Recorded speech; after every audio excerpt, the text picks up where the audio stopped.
Entre 1982 et 1983, les cadavres de 3 jeunes garçons étranglés, mordus et poignardés sont répertoriés entre les États du Maine et du Nebraska. Pour la police, il est difficile d'entreprendre la moindre chose sans le début d'une piste. Les habitants ont peur, tous pensent qu'un tueur en série traîne dans les parages. Mais alors que l'enquête est au point mort, il suffira d'une seule coïncidence pour coincer le coupable. 123 de QI, une érudition rare, une carrière militaire prometteuse, un sens de l'organisation et une rigueur digne d'un vrai boy scout. Qui était vraiment John Joubert? La police va très vite comprendre que la rage et la haine ont accompagné son parcours, et ce depuis le tout début. Sans plus vous faire attendre, place à l'histoire de John Joubert, le boy scout tueur. Lawrence, Massachusetts, 1968. Dans la salle à manger, Beverly Joubert est en train d'emballer ses dernières affaires. Déjà empaquetées dans du papier journal, assiettes, services à thé, à café, couverts, nappes et soupières. En montant sur une chaise, elle décroche du mur les portraits du pape et du défunt président Kennedy, assassiné en 1963. Année funèbre que celle de la naissance de son fils, arrivée 2 mois plus tard. C'est donc tout logiquement qu'elle et les autres femmes de la maternité ont donné le prénom de John ou Joan à leur bébé en souvenir du président décédé, le seul catholique irlandais ayant jamais accédé à la présidence des États-Unis d'Amérique, parti tôt, beaucoup trop tôt, soupire-t-elle. Beverly Joubert vient de recevoir ses papiers de divorce.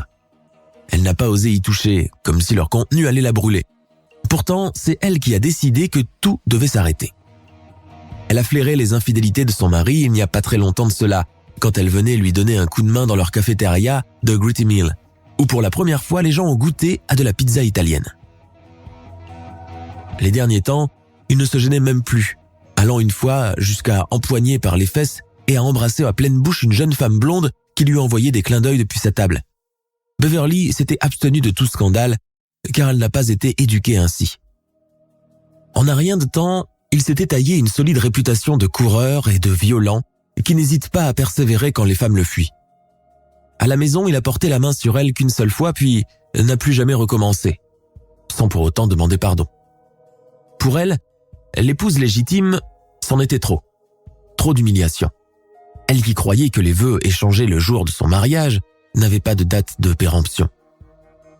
Le prêtre l'a longtemps sermonné. Une épouse ne demande le divorce que dans les cas extrêmes. Mais mon père, je suis un cas extrême. Il faut lui pardonner cette offense, ma fille. Notre Seigneur nous a recommandé le pardon, comme il l'a fait à ceux qui l'ont crucifié. Elle a failli céder puis s'est ravisée. Elle ne pouvait plus vivre avec le père de ses enfants, plus après ce qu'il avait fait.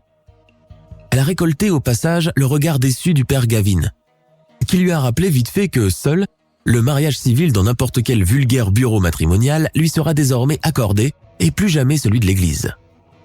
Tant pis, Beverly, ex-madame Joubert, ne compte plus se remarier de toute façon.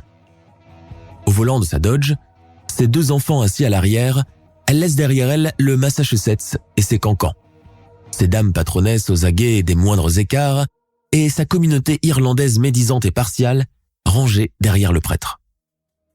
Elle a choisi de quitter le quartier en plein jour, précédée par la camionnette des déménageurs. Elle savait que derrière les fenêtres, tous les pieds, elle, l'épouse qui a mis son pauvre mari à la porte sans chercher de compromis. Ce n'est ni le premier ni le dernier, tous font cela à un moment ou un autre. C'est sorti de la bouche de sa propre sœur, histoire de banaliser cette histoire d'infidélité. Elle aussi était une femme trompée, mais pour sauvegarder les apparences, l'accès à l'église et la paye de son mari, elle a préféré fermer les yeux le temps que les choses se tassent, et c'est arrivé grâce à Dieu. « Beverly, pourquoi tu dois toujours aller à contre-courant ?» lui a si durement reproché sa mère au téléphone. Contrairement aux autres femmes de son entourage, Beverly avait un emploi et même un très intéressant pour l'époque. Elle était comptable et gagnait un salaire tous les mois, ce qui faisait qu'elle n'était pas dépendante financièrement de son mari. Une première. Pour égayer l'atmosphère déjà plombée, l'ex-madame Joubert met un peu de musique. Dans le rétroviseur, elle aperçoit les 2 moods de Johnny, 6 ans, et Jane, 4 ans, collés l'un à l'autre. Leur père leur manque déjà. Car après la déception et l'humiliation, le choc des papiers du tribunal, La séparation des biens? L'ex qui part avec ses valises sans se retourner? D'autres sentiments font surface pour y rester. La rancœur, la jalousie, la haine et l'idée que les enfants sont désormais une monnaie d'échange n'appartenant qu'à un seul parent. Beverly décide que ce sera ainsi désormais, et que même s'il la supplie à genoux, ni John ni Jane ne reverront plus jamais leur père, quitte à ce qu'elle campe les deux rôles à l'avenir, comme l'ont fait beaucoup de mères avant elle. Beverly repense à l'année de la mort du président Kennedy et du grand et bouleversant deuil national qui s'en est suivi. Elle se rappelle qu'avec sa mère et ses deux sœurs, elles sont allées allumer un cierge à la chapelle et prier pour l'âme du défunt. Sa mère était tout en noir, exactement comme la veuve Jackie Kennedy. De grosses larmes lui coulaient le long des joues qu'elle s'empressait d'essuyer avec un mouchoir tout blanc. Un John s'en allait et un John arrivait. 2 mois plus tard, elle accouchait en pleine canicule de son premier-né, un petit garçon qui avait la taille d'un prématuré. Plongée ainsi dans ses souvenirs, Beverly Joubert jette un coup d'œil distrait dans le rétroviseur. Le regard noir de son fils croise le sien avec une défiance qu'elle ne lui a encore jamais connue jusqu'ici. Qu'est-ce qui lui prend à ce gamin? Pourquoi il me jette des regards comme ça? Et papa, il vient nous voir quand? Hasarde la petite Jane, en bâillant. Papa est parti avec une vilaine femme parce qu'il veut plus de nous. Il ne reviendra pas parce que c'est ce qu'il veut. Désormais, nous serons que tous les 3. Vous trouvez pas ça chouette, les enfants? Tu mens. Le regard glaçant de John pétrifie un moment sa mère dans le rétroviseur. À partir de ce moment, elle sait que les choses ne seront plus jamais comme avant. John Joubert vient au monde le 2 juillet 1963 à Lawrence, Massachusetts. À cette époque, son père Joseph, qui a de lointaines origines françaises, travaille en qualité de cuisinier et de serveur dans une petite gargote qu'il a rachetée à une famille italienne. Sa mère, Beverly Cassidy, d'origine irlandaise, travaille en tant que comptable dans une petite compagnie d'assurance automobile. Sa sœur unique, Jane, naît en 1965. John vit au sein d'un foyer stable où la foi catholique est omniprésente. À 3 ans, il sait déjà lire, ce qui fait de lui un enfant prodige. Pendant les premières années de sa vie, le niveau social de la famille est très confortable. Son père a réussi à élargir son restaurant dans la petite ville de Gritty Mill. Les affaires sont bonnes et les rentrées régulières, ce qui permet au couple Joubert de se payer des vacances et faire un peu d'épargne.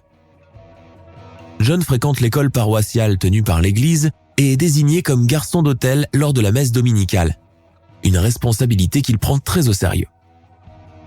Mais à l'âge de 6 ans, l'univers idyllique dans lequel il a toujours vécu s'effondre brusquement suite au divorce de ses parents. John, qui est très attaché à son père, n'arrive pas à se faire à l'idée de vivre éloigné de lui. Il n'est cependant pas le seul à souffrir de cette situation. La principale concernée, en l'occurrence sa mère, bien que très favorable à une séparation au début suite aux diverses affaires d'adultère de son époux, commence à regretter amèrement son choix. Il faut rappeler que ce sont les années 60. Le divorce n'est pas encore tout à fait dans les mœurs, et le machisme est presque une seconde nature chez les hommes. Une femme qui choisit de divorcer comme l'a fait Beverly Joubert se met à dos toute la communauté, les institutions sacrées et la société civile. Le père disparaît instantanément de la vie de ses 2 enfants et ils resteront longtemps sans avoir une idée précise de sa nouvelle adresse. Beverly Joubert n'a jamais vraiment pardonné à son mari ses nombreuses infidélités. Elle va se venger de la plus cruelle des manières. L'empêcher de venir voir Johnny et Jane. À cette époque où la garde alternée n'est pas encore dans les habitudes sociales et que les rôles dans les couples sont prédéfinis, il est donc tout à fait légitime que la maman agisse comme elle l'a fait. Mère et enfant quittent donc leur Massachusetts natal pour s'installer plus au nord dans l'État du Maine en Nouvelle-Angleterre. La famille monoparentale loue un petit appartement dans un quartier ouvrier et délabré de Portland. Ayant perdu son emploi de comptable à la suite de son déménagement, Beverly est contrainte de travailler tour à tour comme serveuse, puis comme caissière de supermarché. Même si son ex-mari continue de lui envoyer la pension alimentaire de leurs enfants, elle les fait vivre dans une extrême parcimonie. John, par exemple, se rend tous les jours à pied à l'école située à la sortie de la ville, sa mère refusant formellement de lui donner de l'argent pour le transport. Les rapports entre mère et fils commencent graduellement à se détériorer dès qu'ils s'installent dans le Maine. Beverly devient alors une femme possessive, dominatrice et autoritaire. Ses enfants ne peuvent pas sortir ni nouer des amitiés avec des enfants de leur âge. Elle les prive de toutes sortes de divertissements et même des fêtes scolaires de fin d'année où ils ne se rendent jamais. Elle prend le prétexte qu'elle n'a pas assez d'argent pour leur payer des costumes et des déguisements, ni payer des gâteaux et des boissons. Le vide laissé par le père fait beaucoup souffrir John et sa sœur. John essaye plusieurs fois de prendre le bus en cachette pour rentrer au Massachusetts et tenter de le chercher. Le choc est tellement intense qu'il se prend à l'imaginer en marchant dans la rue, au supermarché, ou encore lui rendant visite pendant la nuit pour lui lire une histoire, comme il savait si bien le faire. Un jour, John chaparde quelques dollars dans la boîte en fer que sa mère cache sur une étagère de la cuisine. Il quitte la maison et fonce droit vers la station de bus pour y acheter un billet. Quelle n'est pas sa surprise lorsqu'il voit sa mère surgir de nulle part, l'attraper par le col de sa chemise et l'entraîner jusqu'à la voiture. Une personne du quartier l'a vraisemblablement prévenu en voyant son fils traîner tout seul dans la station. Ce jour-là, il est battu, et pour avoir volé de l'argent qui ne lui appartenait pas, et pour être allé à l'encontre des règles qu'elle avait établies. Chaque jour qui passe voit la haine du petit John croître pour celle qui lui a donné le jour. Il est convaincu qu'elle est la seule et unique responsable de la dissolution de leur famille. En 1970, Beverly Joubert trouve un nouveau travail dans une succursale et est amenée à se déplacer entre Portland et Boston. C'est à cette époque que John et sa sœur commencent à passer de plus en plus de temps avec des babysitters. La présence de ces jeunes filles, souvent encore lycéennes et sans qualification réelle, à part le fait de vouloir se faire de l'argent de poche en ayant un œil sur la télé et un autre sur les enfants, fascine au plus haut point le petit garçon. Étrangement, aucune ne remet plus les pieds chez les Joubert après leur premier passage chez eux. Est-ce qu'ils ont fait des bêtises? Non, madame. Est-ce qu'ils ont désobéi? Non, pas vraiment. Est-ce qu'ils ont refusé d'aller tôt au lit? Il faudra attendre la 6e babysitter, une certaine Trixie Davenport, pour lever le voile sur les départs précipités des précédentes nounous. Madame Beverly, cela me chagrine de vous dire cela, mais Johnny a des comportements plus ou moins, comment je vais dire cela sans vous fâcher? Il a essayé de m'étrangler. Voilà. John l'aime pourtant beaucoup, cette Trixie. Elle sait faire des pancakes bien moelleux et des burgers avec plein de frites. Elle est blonde, souriante et porte des body roses très moulants. Du haut de ses 8 ans, il éprouve pour elle de drôles de sentiments contradictoires. Il rêve de l'embrasser, de la tuer, puis de la manger. Trixie, qui ignore encore tout de ses plans macabres, joue avec lui aux petites voitures et aux avions. Ce n'est que lors d'une partie de cache-cache qu'il saute de sa cachette et lui empoigne le cou par surprise. Croyant à un jeu de garçon, la nounou le laisse faire en rigolant avant de s'apercevoir que les choses sont en train d'aller loin. Et ce n'est qu'au terme d'une lutte féroce pour se dégager de l'impitoyable poigne de John qu'elle comprend que cela n'avait absolument rien d'un simple jeu. Malgré la mésaventure avec Trixie, Beverly Joubert est dans le déni total. Elle sait que son fils n'en fait souvent qu'à sa tête et qu'il se montre parfois très pugnace. Mais aller jusqu'à vouloir tuer quelqu'un ne lui traverse pas un instant l'esprit. Elle est convaincue que la nounou a exagéré les faits, sûrement pour se dédouaner de son manque d'autorité envers les enfants. L'expérience avec les babysitters s'arrêtera là. En 1976, alors âgé de 13 ans, John découvre ses premiers émois affectifs. Lui qui a passé son enfance à fantasmer sur ses nounous et éprouvé presque un malin plaisir à les terroriser, se retrouve en proie à un problème de taille. Il n'éprouve aucune attirance pour les filles. Son homosexualité le terrorise et le bouleverse au plus haut point. Il n'ose en parler à personne, même pas à la psychologue scolaire, de peur qu'elle n'aille tout raconter à sa mère. Plus d'une fois, il s'est surpris lui-même à reluquer les autres garçons nus dans les vestiaires après la séance de sport. La virilité naissante de ses camarades et celle plus affirmée des membres de l'équipe de baseball le laissent tout bouleversé au point que la nuit, seul dans son lit, il y pense encore. En plus de cela, il a plein de complexes liés à son physique. Alors que la plupart des autres garçons de l'école sont grands, blonds, sportifs, énergiques, lui est petit, brun, chétif, avec un air misérable de chien battu. Son mal-être étant visible, il subit intimidation et harcèlement, et personne ne lève jamais le petit doigt pour le défendre. Néanmoins, c'est un garçon très intelligent. Il possède un QI de 123, nettement supérieur à la moyenne et se distingue par ses notes excellentes dans plusieurs matières, ce qui lui confère le titre de premier de la classe et chouchou des profs. Sûrement pas le meilleur des attributs. Solitaire, sans réels amis, John peuple son univers des personnages des livres qu'il lit continuellement. Les romans illustrés et les magazines scientifiques sont une vraie révélation. Pour gagner son argent de poche, il devient aussi paperboy et distribue des journaux dans son quartier pendant les week-ends et les vacances scolaires. Il économise et parvient même à payer une partie des frais de sa scolarité à Cheverus High School, un lycée catholique pour garçons, sa mère ayant accepté de financer l'autre moitié. L'arrivée de Brian Labeck, un franco-canadien dans sa classe, change toutes ses idées reçues sur la désaffection.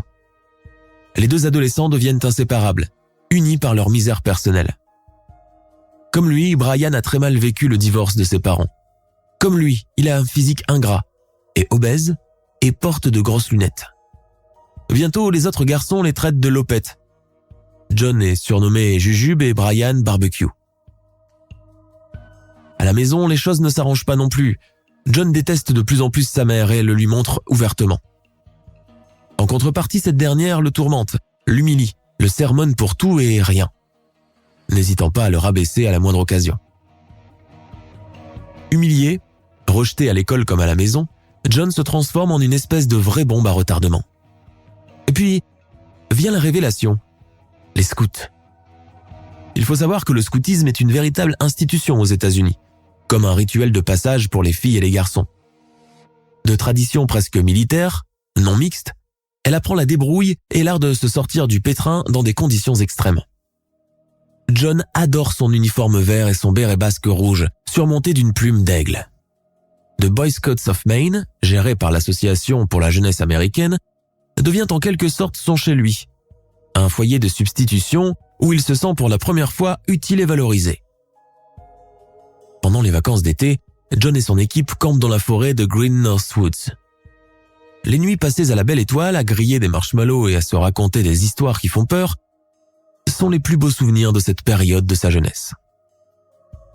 John se passionne tellement pour son activité qu'il finit par grimper les échelons et obtenir le rang d'Eagle Scout, le plus haut grade. Quand les vacances touchent à leur fin, c'est avec regret qu'il remballe sa tenue et ses brodequins pour revenir à l'école. L'année 1979 est une année décisive, puisque c'est celle qui décide si l'élève sera promis à de brillantes études universitaires ou s'il obtiendra un simple diplôme technique.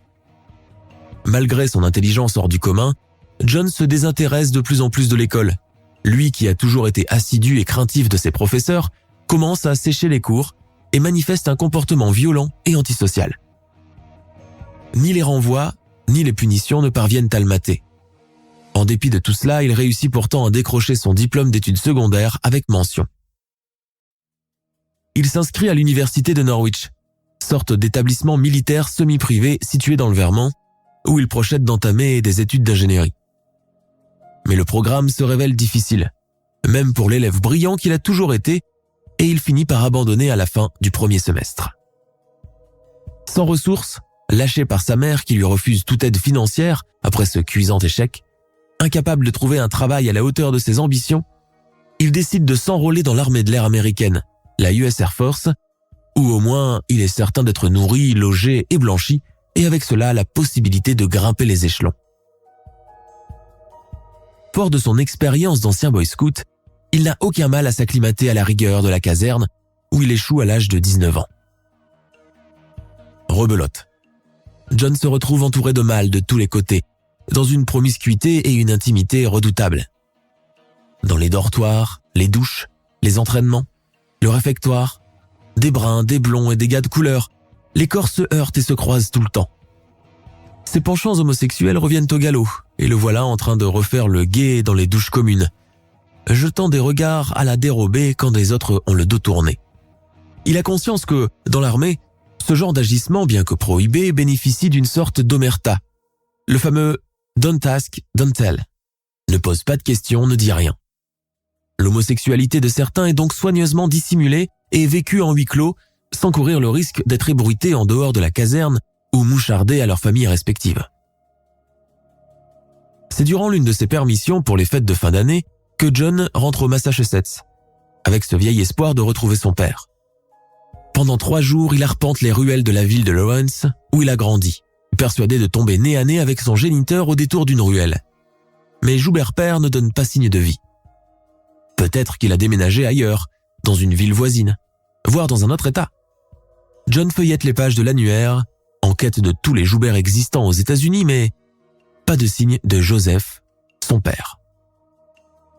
Le sentiment d'abattement et de désespoir qui a marqué toute son enfance et son adolescence se fait à nouveau ressentir.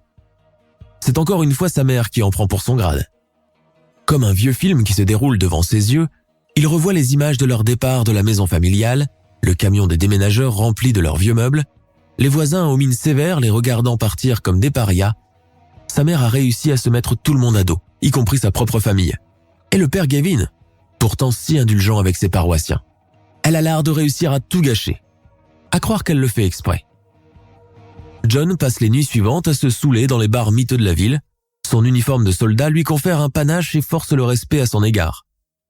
Il se sent pour la première fois tout puissant. Mais ni l'alcool, ni son addiction aux stupéfiants développée par la suite ne parviennent à calmer sa rage intérieure. Il lui faut autre chose. Le 28 décembre 1979, Sarah Conti, une petite fille de 9 ans, est en train de jouer devant la maison quand un individu passe à toute vitesse et lui plante un crayon dans le dos. Alors que les cris de la petite fille finissent par alerter ses parents, son agresseur a déjà disparu. Dissimulé derrière un mur, John ricane de toutes ses dents. Dans ses oreilles, les cris de douleur de l'enfant résonnent encore. Il en éprouve carrément de l'excitation sexuelle. En janvier 1980, Vicky Goff, une jeune femme de 27 ans, marche le long de l'avenue Deering pour aller à l'université du Maine où elle étudie. C'est le moment qu'a choisi un jeune homme pour l'attraper par derrière, lui taillader presque la mâchoire avec une lame de rasoir, tout en essayant de lui fermer la bouche pour l'empêcher de crier et d'ameuter les gens, avant de s'enfuir en voyant venir des personnes dans leur direction. Vicky Goff, qui est contrainte de subir 2 interventions chirurgicales, est incapable de décrire le visage de son agresseur à la police. L'affaire est classée sans suite et John Joubert prend de plus en plus de plaisir à blesser et voir jaillir du sang. En mars 1980, dans la petite ville de Back Cove dans le Maine, c'est au tour de Michael Whitham, 9 ans, de subir une nouvelle attaque. Le petit garçon se promène tranquillement sur Baxter Boulevard quand il se fait littéralement enlever par un mystérieux individu. Michael est ainsi traîné jusqu'à une zone boisée et un peu à l'écart du quartier d'Oakdale. Là, l'étrange individu commence à lui poser des questions de plus en plus bizarres et incohérentes avant de l'attraper par derrière et de lui trancher la gorge avec un couteau de chasse. Michael échappe miraculeusement à la mort et sa blessure nécessitera 12 points de suture. Bien qu'une recherche ait été ouverte après cette 3e attaque du genre, aucun suspect ne sera arrêté. Pourtant, ces attaques au couteau et au rasoir choquent beaucoup les habitants, au point que désormais dans les écoles, il ne se passe pas un jour sans que le corps enseignant et administratif ne donne de recommandations pour empêcher les enfants de rentrer seuls chez eux à la sortie des classes. En avril 1980, un étudiant de l'université du Maine se fait à son tour poignarder dans l'estomac avec un couteau alors qu'il traverse la rue. Durant sa convalescence, il parvient à donner une description de son agresseur. Un suspect est arrêté avant d'être relâché quand la police découvre qu'il a un alibi. Pendant ce temps, John Joubert est envoyé dans la base aérienne d'Offutt, à Bellevue, dans le Nebraska, où il intègre une formation de technicien radar. Bellevue est une sorte de ville de plaisance, comptant environ 22 000 habitants à cette époque, et lors d'une de ses rares permissions, John Joubert s'y rend en solo, espérant y repérer quelque homme en quête comme lui de relations sans lendemain. Il rejoint aussi la troupe de Boy Scout locale, où il devient assistant en chef grâce à son ancien grade d'Eagle Scout et sa longue expérience dans le domaine. Après cette dernière mission et bénéficiant d'un régime d'externe en 1982, John rentre chez sa mère à Portland et s'installe dans la chambre de son enfance pour une période indéterminée. C'est à cette époque que sa descente dans le crime commence vraiment. Le 22 août 1982, Richard Stetson, un petit garçon roux de 11 ans au caractère enjoué et sociable, sort faire de la course à pied dans le parc proche de la maison familiale. Le soir tombe et ne le voyant toujours pas revenir, ses parents très inquiets appellent le 911. Le cadavre du petit garçon est retrouvé le lendemain, le 23 août 1982. par un automobiliste qui s'est arrêté en voyant une étrange forme en bordure de route. L'autopsie révèle que Richard a été poignardé à mort. Il n'avait plus que son t-shirt sur lui, ce qui stipule que son agresseur a tenté de le violer sans y parvenir. Néanmoins, il lui a fait une grosse morsure sur la cuisse gauche. L'endroit où son cadavre a été retrouvé ne comporte aucun indice du meurtrier. Sans l'ombre d'une preuve solide sur laquelle travailler, la police reste en berne. 1 an plus tard, un suspect est arrêté puis relâché, et l'affaire, bien que restée ouverte, ne bénéficie plus de l'attention qui lui a été accordée à ses débuts. 1 mois plus tard, Danny Joe Eberle, un jeune paperboy, a été vu pour la dernière fois en train de distribuer le journal dans son quartier de Bellevue au Nebraska. Danny avait 13 ans et a été assassiné le 18 septembre 1983. L'alerte a été donnée par ses parents quand son école les a appelés pour leur dire que Danny n'était pas venu en cours. Ses restes seront retrouvés 2 jours plus tard dans un terrain à la sortie de la ville. Son assassin l'a ligoté, lui a scotché la bouche avant de lui asséner plusieurs coups de couteau. Il est probable qu'il ait fait l'objet d'attouchements, quoique son autopsie révèle qu'il n'a pas subi d'agression sexuelle. 1 semaine plus tard, une habitante du quartier retrouve le sac encore rempli de journaux et le vélo de Danny jeté dans une décharge. Ils sont retenus comme pièce à conviction. Sous la pression médiatique qui relie le meurtre de Danny à celui de Richard Stetson dans le Maine, la police du Nebraska fait appel au profiler et agent du FBI, Robert Ressler, pour l'aider dans ses investigations. Fort de plusieurs années d'expérience dans la police fédérale, Robert Ressler a depuis commencé à s'intéresser à cette nouvelle tendance, les serial killers. Ses premières constatations stipulent que les cadavres retrouvés en bordure de route et sur un terrain prouvent que l'assassin doit être d'un petit gabarit, ce qui l'a empêché de porter les corps plus loin pour mieux les dissimuler. Justement, cette non-dissimulation alerte aussi l'agent du FBI, qui est sûr et certain que le tueur est un amateur avec un comportement déviant et probablement pédophile et nécrophile. L'enquête est prise de court quand un nouveau cadavre est retrouvé. Il s'agit cette fois-ci de Christopher Walden, 12 ans, dont le corps sans vie est retrouvé par des chasseurs dans un bosquet le 2 décembre 1983. Christophe Walden a eu la gorge tranchée avant d'être entièrement vidé de son sang. 10 jours après la découverte du cadavre de la 3e victime, les enquêteurs découvrent de nouveaux éléments sur la scène du crime.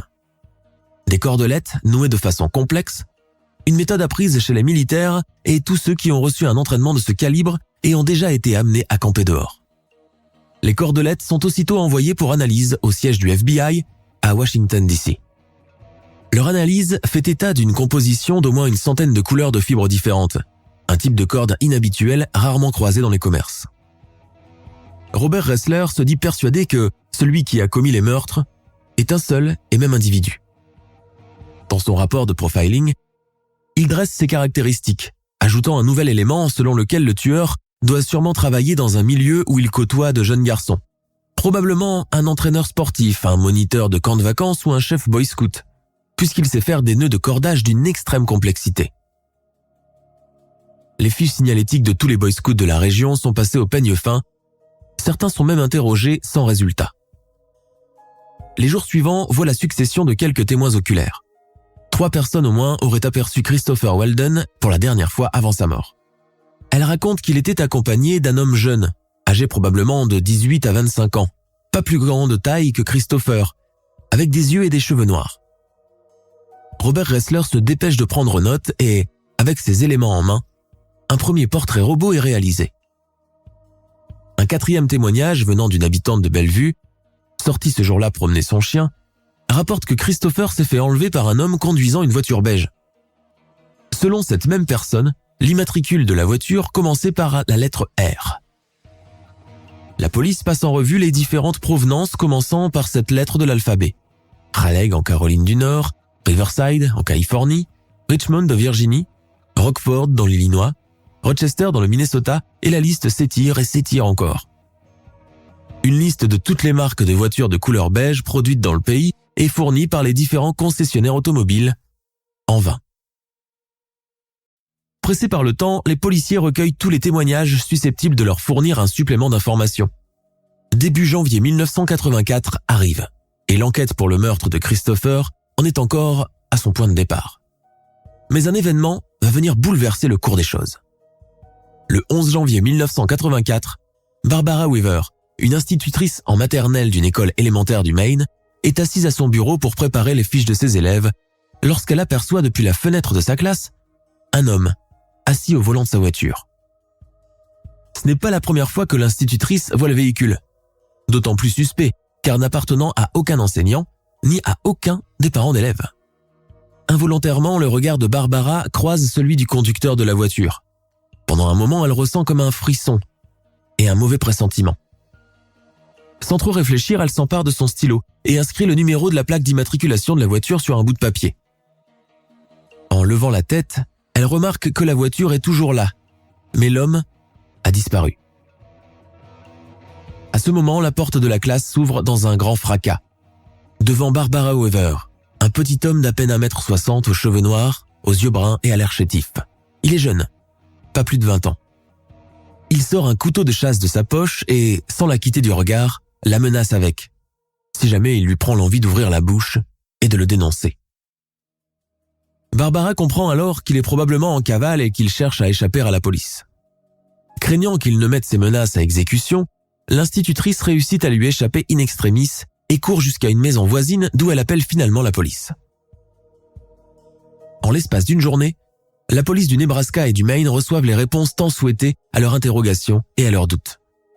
L'assassin de Christopher Walden a été dénoncé par une institutrice et il finit par avouer son crime. Robert Ressler prend le premier avion pour la Nouvelle-Angleterre et arrive dans la nuit à l'aéroport de Bangor. À présent, il va devoir interroger l'assassin pour en avoir le cœur net. Dans la salle d'interrogatoire, Ressler est d'abord frappé par l'aspect juvénile et presque délicat du tueur. Il a encore un je ne sais quoi enfantin dans le regard, et en même temps quelque chose de trouble et de secret. Durant toute la durée de l'interrogatoire, John Joubert se montre incroyablement calme, coopérant et même parfois souriant.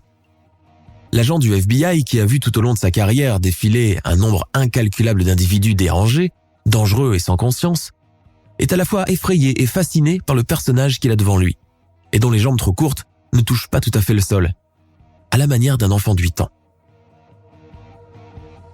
John Joubert avoue les meurtres de Richard Stetson et Danny Joe Abel.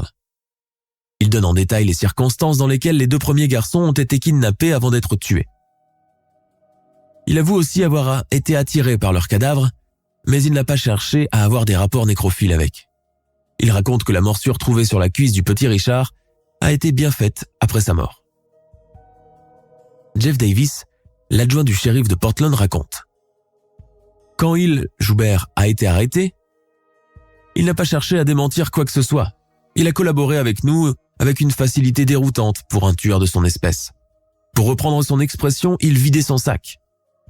Il était de surcroît très intelligent, presque un surdoué.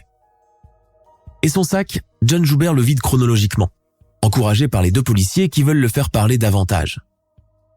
Il relate son enfance malheureuse, le couple éclaté de ses parents, les années de galère et de privation à Portland, le despotisme maternel, les frustrations sexuelles, le lien rompu douloureusement avec son père, les humiliations à l'école, les années dans la caserne, son penchant pour les hommes. Pour conclure, il se déclare apostat de l'Église catholique, source selon lui de tous les malheurs qui se sont abattus sur sa famille. Exception faite du père Gavin, un bon prêtre irlandais qui aidait souvent sa mère. Si vous le croisez un jour, dites-lui que Johnny réclame son pardon, ajouta-t-il d'une petite voix.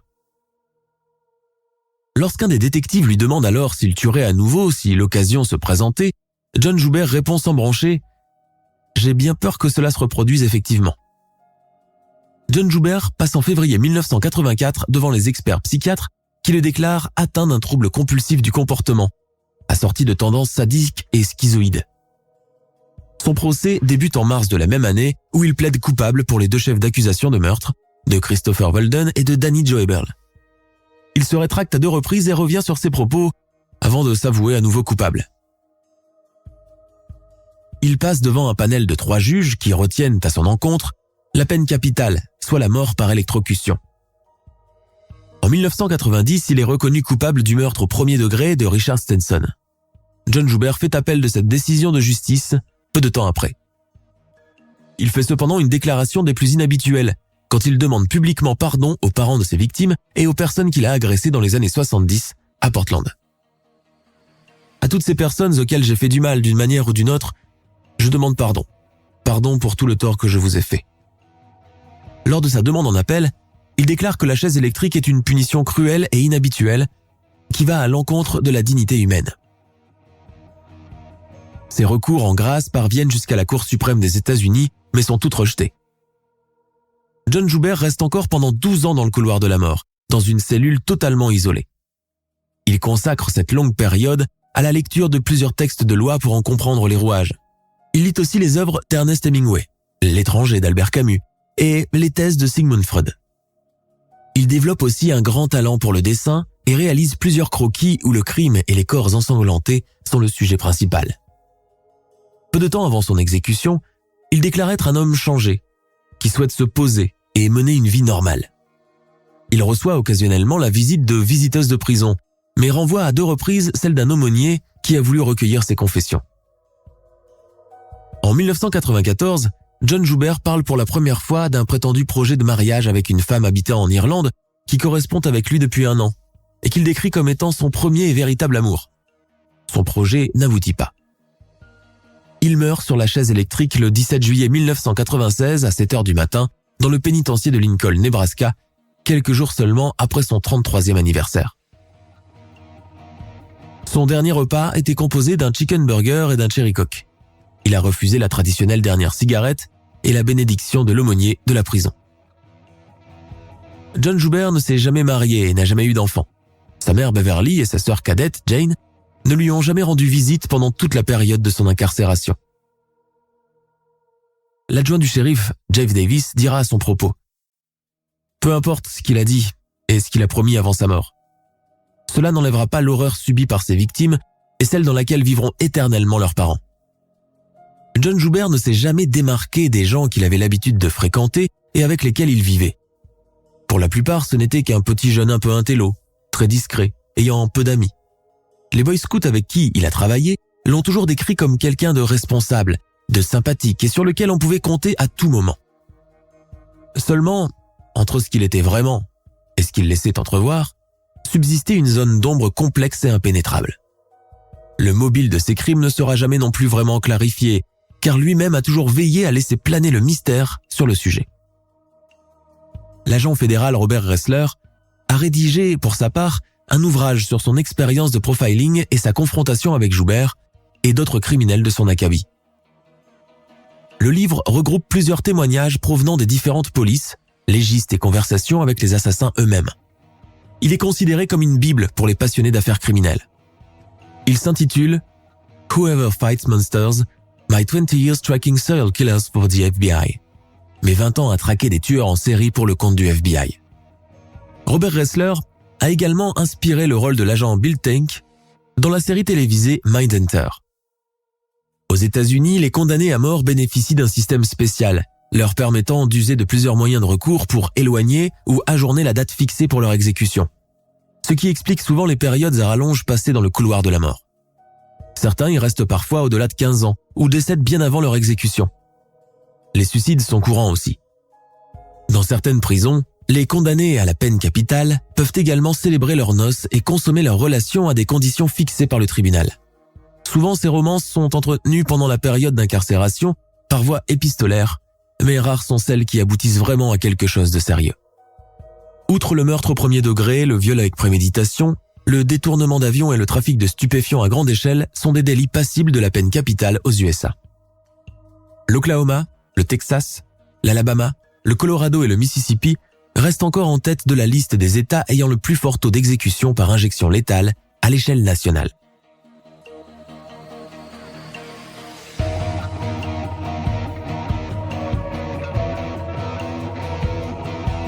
Nous sommes à la fin de notre émission du jour. N'hésitez pas à écouter les autres émissions du podcast et à prendre 5 secondes pour nous laisser un 5 étoiles sur iTunes. C'est vraiment très important pour nous. Vous pouvez aussi vous abonner pour ne pas rater les prochains épisodes et nous suivre sur Facebook pour nous en proposer de nouveaux. Merci et à bientôt.